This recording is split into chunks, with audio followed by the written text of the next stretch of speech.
The parable of the rich fool. This can be found in Luke chapter 12, verses 13 through 21.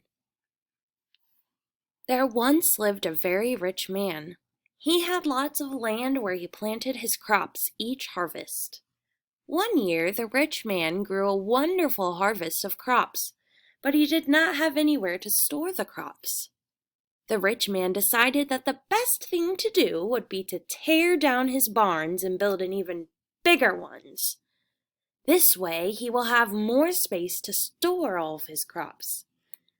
After the rich man had stored his surplus of crops, he decided that he had worked hard enough.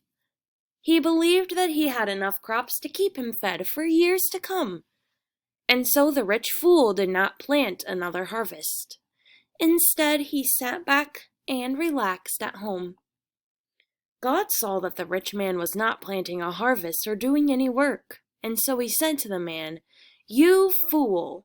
This very night your life will be demanded from you. Then who will get what you have prepared for yourself?" Although the rich man had lots of money and crops, he was not rich in his faith.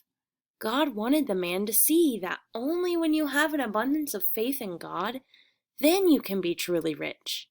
The earthly treasures that you hold will mean nothing once you have entered the kingdom of heaven.